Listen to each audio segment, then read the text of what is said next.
como é que a gente faz para dizer para um computador o que ele tem que fazer? Ele não entende um pedido como uma pessoa, né? Então, como que a gente pega uma ideia e transforma numa instrução que a máquina consegue seguir? Olha, a resposta para isso pode estar em algo que a gente faz todo santo dia. Para começar, vamos pensar numa coisa bem simples: decidir o que jantar. Esse fluxograma aqui mostra a lógica, o passo a passo, né? Abre a geladeira, pega o que sobrou, aí vem um teste. Tá bom para comer? Se tiver, beleza, come. Se não, pede uma comida. E é exatamente essa sequência de passos e decisões que é a base da programação. Pode parecer meio estranho, mas como a gente vai ver, tem tudo a ver com o nosso próximo ponto. Então, para entender isso melhor, a melhor forma de pensar num computador é imaginar ele como um chefe. Um chefe super poderoso, sabe? Capaz de fazer bilhões de cálculos por segundo. Mas tem um problema. Ele é extremamente literal. Ele precisa de uma receita perfeita, sem nenhuma brecha para dúvida, sem nenhuma ambiguidade. E olha, essa citação do John Guttag resume o desafio perfeitamente. Essa precisão toda é, ao mesmo tempo, a melhor e a pior coisa da programação. Porque o computador não adivinha o que a gente quer dizer, ele só executa as ordens. E isso significa que as nossas receitas precisam ser impecáveis. Ok, então para dar essas instruções perfeitas, a gente precisa entender primeiro que tipos de conhecimento um computador consegue processar. Não adianta só saber o que é uma coisa. O que importa mesmo é saber como fazer essa coisa. E essa diferença é fundamental. De um lado, a gente tem o conhecimento declarativo. Ele basicamente diz um fato. Por exemplo, a raiz quadrada de x é um número y tal que y vezes y é igual a x. Ok, legal. Mas isso não ajuda o computador a achar a raiz quadrada. Para isso, ele precisa do que está do outro lado, o conhecimento imperativo. É o como fazer, a receita mesmo, o passo a passo que leva ele até a resposta. E essa receita, esse como fazer, tem um nome mais formal: algoritmo. É basicamente isso, uma lista de instruções, uma sequência de passos bem definidos, que se a gente seguir direitinho, vai sempre chegar no resultado. Pode-se dizer que é a linguagem fundamental da computação.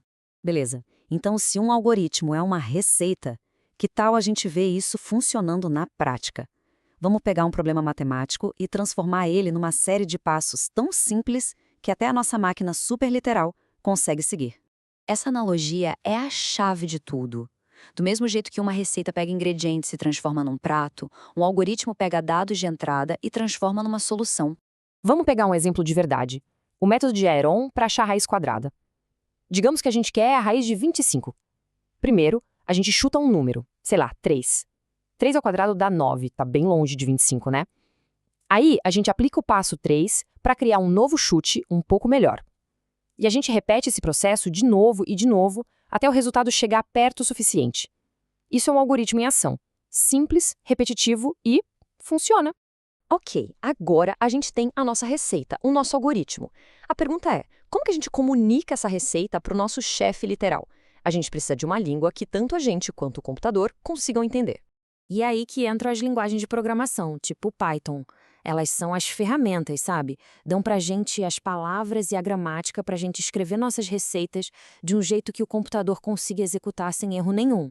Um dos conceitos mais básicos são as variáveis. Pensa nelas como se fossem etiquetas para guardar valores. Aqui a gente vê que π está ligado a 3.14, radius a 11 e aí a gente calcula a area. Agora presta atenção no ponto crucial. Se depois a gente mudar o valor de radius para 14, a área não se atualiza sozinha. Ela fica com o valor antigo. Por quê? Porque não demos uma nova instrução para ela ser recalculada. É aquele lance, né? O computador faz exatamente o que foi mandado e nada mais. Mas os programas não seguem só uma linha reta. Eles também precisam tomar decisões. Isso se chama controle de fluxo. É igualzinho ao nosso fluxograma do jantar, lembra? A gente checa se a comida tá boa, um programa faz a mesma coisa. Ele faz um teste e, dependendo se a resposta é verdadeiro ou falso, ele segue por um caminho diferente. E aqui vem o verdadeiro superpoder da computação: a iteração, ou os laços, os loops. É isso que permite que o computador repita uma ação várias e várias vezes. Ao invés da gente ter que escrever a mesma instrução 100 vezes, a gente cria um loop que faz isso 100 vezes pra gente. É isso que torna os computadores tão absurdamente eficientes. E é assim que aquele conceito do fluxograma, o laço, fica em código Python de verdade.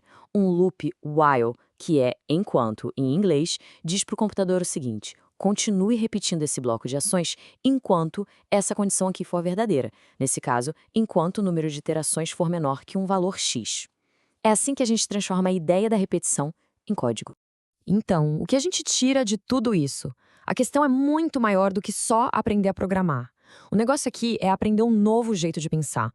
Como o autor mesmo diz, o objetivo final não é virar um expert em Python, é dominar a arte de resolver problemas de um jeito computacional.